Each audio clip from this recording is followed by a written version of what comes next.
waxaanu mudaharaad ka nahay oo aanu ka mushkatinahay Cabdimaalik Muuse Coldoon deeq-bixiyaha samafalaha ah ee maalin kasta xaq darrada lagu haysto ee laga dhax qaadayo gobolkiisii uu ku dhashay ee ku dhaqmay ee uu ku weynaaday isagoo xaq ka hadlaya oo xaq ku adimaya oo diinta kor u qaadaya oo maalin kasta xaq darro aan ku hadlaynin Muuse bixiyow anigu madaxweynaha tahay kuma ornayo waayo madaxweyne wad suuqa ay sheegtay kitaab jaamacad noogu dhaarto gacanta noo saartay waxaan ku leeyahay Cabdimaalik Muuse Coldoon ku raagmaysa jeelka xaqaad ku taagantay diintaad u hiilinaysaa ha calooliyoobin waxaan leeyahay shacbiga Soomaaliland ku raagmaya Cabdimaalik jeelka kula jiri maayo waayo ilaahay baa u hiilinaya xaq darro ku xidhay waxaan ku sheegayaa nabaddu adigu kaliga maad meesha saarin waa lagu la saaray kursiga haddaad nabadda ku riday ceel oo aad diiday diintii in lagu dhaqmo anagu laa ilaaha illallah muxammad rasuulullaah ku taaganahay Cabdimaalik laakiin waxaan ku leenahay Cabdimaalik Muuse Coldoon dad buu ka dhashay haddii lagaaga iman waayay hore waa lagaaga hadlay iminkana ma aqbalayno oo ma aqbalayno inaad xabsiga ku sii hayso mana aqbalayno oo uma joogno inaad Cabdimaalik Muuse Coldoon maalin walba si xaq darro u xidho Muuse mid baan leeyahay dadka u sacabatunayana mid baan leeyahay Muuse waxaan leeyahay Muuse Cabdimaalik waxa la doo madaxweyne uu aad ogaan weyday ayuu ogaaday inaad u mahadnaqdaaba ahayd laakiin ma yahay inaad xidho iyo inaad laalaadso toona dadka u sacabatunayana mid baan leeyahay ee waalidiinta ee la waxa hablahayga baa la ceebay iyo hablahayga la guursan maayo toona horta dad hablihiina mustaqbal doonaysaan ama aad future la doonaysaan ama guur la doonaysaan de meel baadhsan baad dhigan lahayd abaarsa kuma idaan daadsan barwaaqana kuma idaan daadsan hablahan yar yar ee facebookyada ka caytamaya ee meel walba wax soo dhigdhigayla waa la ceebayna mid baan leeyahay waxaan leeyahay waxaan leeyahay ku hayaa wax cad wax madmadow ku jirana maaha Cabdimaalik jeelka ku raadin gumay maalin kasta Cabdimaalik gurigoodii baa la weeraraa oo hooyadii baa la weeraraa oo carruurtooda la weeraraa wax laaliyo wax lagu haystaa ma jirto halka waxaan kaga hadlay xariga Cabdimaalik kaasoo ah xaq darro aanu kasbanin maalin walba lagu xidho xaq darro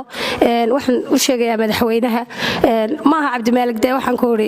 raashinta la daboosho marba daboolka laga qaado la cuno waxaan ku ori hadaan gobolka Togreernahayna kulli waxaan ka taageersanay Cabdimaalik waan ka xunaa xarigiisa waxaan kugu dhaxlay cimri tagay ceeb lagu ma sagoontiyo to kale waad sii socotay Cabdimaalik baad ku sii galgalatay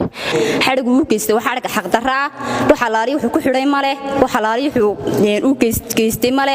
diinta islaamka ku hadlay de Muuse diinta islaamka ku haystaan Cabdimaalik waxaan doonaa Cabdimaalik Muuse Coldoon sida u dhaqso abdana u soo deystay waayo waxa la waxaad ku haysataa baan jirin ba Muuse wadaga sheekadaadii xukunkaagu wuxuu noqday maamulkaagu wuxuu noqday arjuuqda saan dooran yeeliyay dadku way hadlayaan runtana waa la sheegayaa runta waa la sheegay waa la hadlayaa Cabdimaalik wuxuu ka muhaadin runta uu sheega iyo diintiisa Cabdimaalik waa nin dadkiisa jecel oo dalkiisa jecel oo Soomaaliland dara oo diintiisa jecel waxa laaliyo wuxuu geystay ma jirto waxa laaliyo xad ku xidhay ma jirto waagi baryay gobolka dhacdo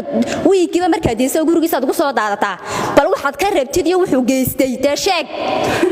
waxaan ka hadlayaa maanta halkan xidhninka ama dulmiga loo geystay Cabdimaalik Muuse Coldoon waxaan leenahay dadka diinta u halgamaya iyo diinta horumarkeeda iyo kubcinteeda ka shaqaynaya in la garab galo mooyaane in xurriyadooda la qabtay afkooga maaha waxaan leenahay madaxweynaha in uu ummadda ka dhigo sidii Ilaahay ku amaanay Ilaahay wuxuu yiri kuntum khayra ummatin ukhrijat lin-nas ta'muruna bil ma'ruf wa tanhawna 'anil munkar inaan amaanta aanu Ilaahay subhanahu wa ta'ala anugu amaanay ummadda Nabi Maxamed inaanu haysano wixii yahuud lagu rogayna waxay ahayd in aayadaha Ilaahay taman ama ay siisteen aayadaha Ilaahay iyo diintiisii ay siisteen taman ma lacag yar ama wax yar ay siisteen waxaan leenahay dulmiga inta la eg in uu madaxweynuhu ka noqdo uu diintiisa asaga mas'uuliyadda ka saaran tahay xadiisku wuxuu leeyahay bimaana kullun raa'in wa kullu mas'uulun 'an ra'iyatihi wa imaamka ummadda ka mas'uulka waxaan leenahay ka noqo madaxweyne waxaad u geysatay halkii aad adigu garab geli lahayd ummadda dadka wacigooda kordhinaya ayaad ahayd waxa sheekooyinka Cabdimaalik lagu haystana wax ka jirinba wax kasta way cadaadeen ummadda maanta waxba kama qarsoona waxay noqdeen ummad aad iyo aad wacigooda u sareeyo marka madaxweyne waxaan leenahay xurriya cadaala ayaanu doonaynaa cabdimaalig muuse coldoon waxaanu ka hadlaynaa maanta xadhigga cabdimaalig muuse coldoon samafale loo geystay ciidanka booliska waagii beryaba ay ku kaxaynayaan u soo daadanayaan madaxweynuhu u soo dirayo cabdimaalig muuse coldoon waa samafale burco u shaqeeya dadka maatada ee jilicsan waa labada garab ee burco ku taagan tahay labada garab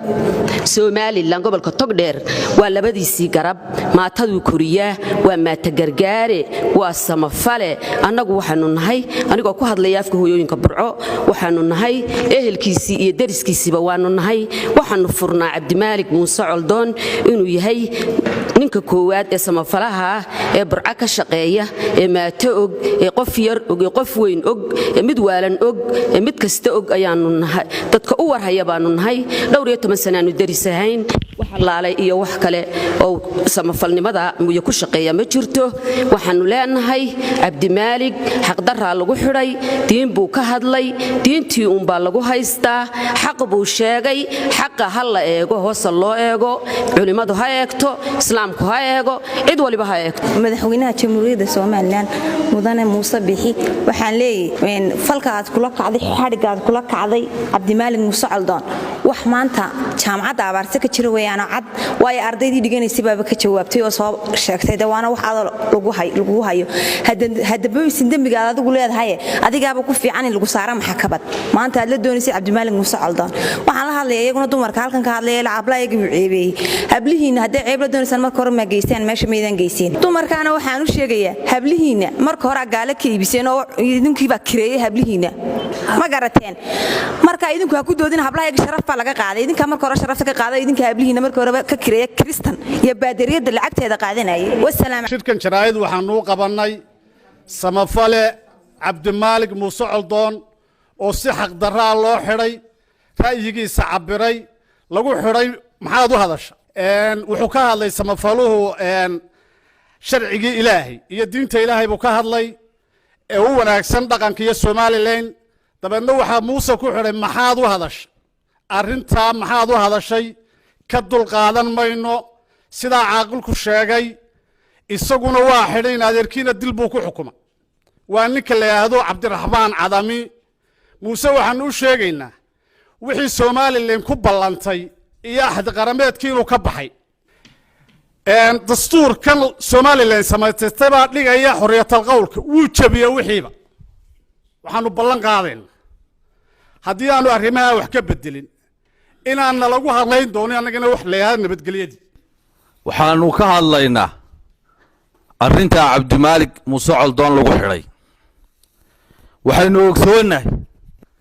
wuxuu ahaa ninkaasi nin samafala wuxuu ahaa nin Somaliland darah ninkaas waxaynu ogsoonahay inayna jirin wax dambi qaran oo uu dalka ka galay ayna jirin waxa xidhay cid gaar ah muuse bixi baa xidhay in adeerkiina dil buu ku xukuma anigu waxaan ahay caaqilkiisii waxaan leeyahay muuse adiga iyo in adeerka adiga sharaftii madaxweyne iska qaaday adaa iska qaadee cabdimaalig adiga iyo in adeerkaaba dil baad ku xukunteene dilka aad ku xukuntay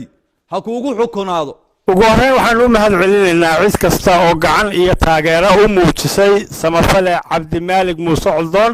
meel kasta ay joogto inta af Soomaaliga ku hadasha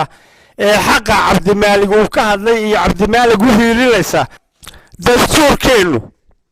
waxa inoogu qoran in diinta islaamka wax kasta lid ku ah oo wadanka soo gala in laga hortagi karo xukuumaduna ay mas'uul ka tahay inay wixii diinta islaamka liddi ku ah ee dalka la keeno ay ka hortagto oo qabato cabdimaalig wuxuu ogaaday wixii xukuumadda Somaliland iyadoo arkaysa ay indhaha ka qarsatay laba mas'uul baa soo qaadanaya mid waxaan u jawaabayaa ninka la yiraahdo Cabdiraxmaan Cadami oo ka hadlay saxaafadda oo yiri diltooda waa in la toogta cabdimaalig Cadami waxa leh rasuulka la yiri dayuusku waa maxay asxaabta weydiis waxay yiraahdeen dayuusku waa ninka aan u helaasin caarkiisa iyo abliis iyo ooridiisa ninkaan wadaasi weeye haddaad hablahaagii geysay iskuulka arabsiyo oo gaalo u dhiibtay oo aanad u hilaasayn tayuuskii rasuulku sheegay ayaa tahay baan leeyahay horta horena waad u ahaydo dee moorga shaqaalihiisii baad ahaydo waa lagoogaa taa intaa u dhaafi maayo isaga muuse biixi waxaan leeyahay waa markii saddexaad cabdimaalig aad xidhaa waxa ummadda iyo soomaalida waxay tahay wadajiriga waaxidkeeda waxa islaamku arkay waxa aad arki leedahay intii meesha aad tagtay aad u qarinaysaad leedahay 40 milyan oo dollar baan qaataa ummaddu daway aragtaa way u jeedaa waxaan leeyahay ninka madaxweynaha diinta islaamka wuxuu ka jabiyaa dhaxda waxaan leeyahay calanka Soomaaliland boqolaal iyo boqolaal kun ayaa ku hoos dulmanaa oo cabdimaalig muuse coldoon caawinayay oo uu ahaa hooyo oo hooyo galow sameeyay oo aadan ogeyn adigu madaxna aad u ahayd oo xilkooda siday fariintaydu ku soo gaadho anagu ma nihin dad bala wada dad Soomaaliland cid ma nihin dad caayiye ma nihin dad baa nahay maanta isugu yimi inuu xorriyadiisa dib u helo cabdimaalig muuse coldoon iyo Cismaan Dubadina kala xidhay samafalaha saaxiibkii ahaa cabdimaalig aad u xidhay kiiska cabdimaalig wax kale uma xidhna kiiska cabdimaalig un baad u xidhay waxaan ku leenahay muuse bixiyow waad soo deynaysaa qasab baad ku soo deynaysaa way naga soo dhamaatay fili coldoon way naga soo dhamaatay imika qasab way inaad ku soo deysaa cabdimaalig sheekh muuse coldoon rahmaan rahiim muuse bixi waxaan u sheegayaa cabdimaalig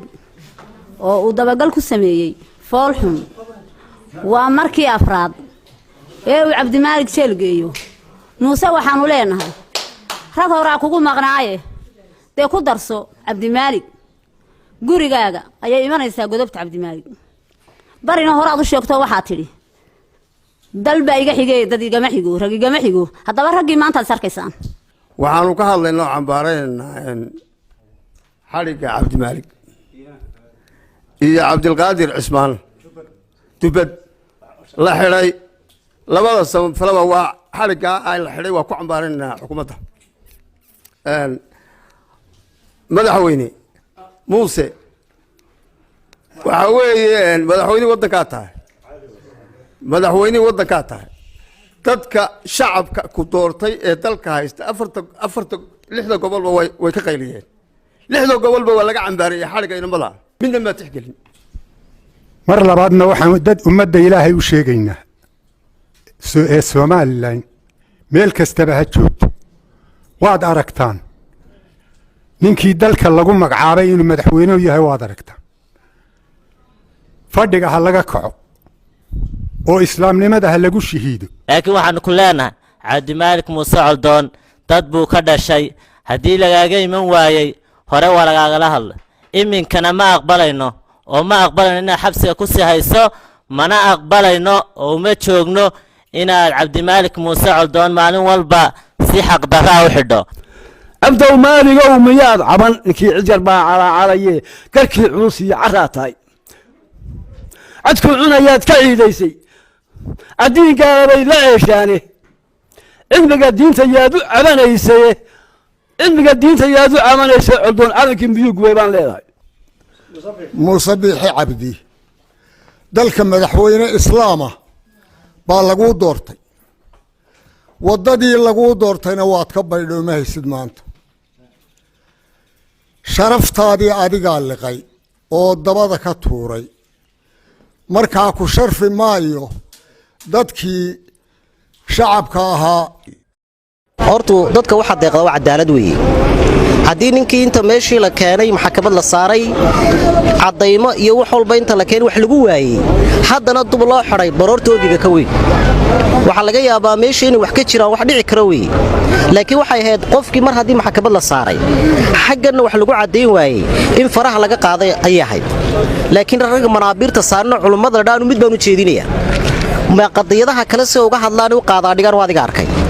laakiin qadiyadu markay xaq taagan tahay cadaalad taagan tahay inay ka dhacaan waa qadiyad ayaan daraa weeye ilaahay wuxuu leeyahay markuu iska soo hadlay reer bani Israa'iil ballan buu ilaahay ka qaaday la tubayyinannahu lin-naasi wala taktubuna dadka xaq waad u cadeyn doontaan oo ma qarin doontaan bimacnaa u cadeeyo ha qariniyo weeye waxaad moodaa inay maanta raggii culimmadii meeshay yiraahdaan raali gelinta ayaa ku socota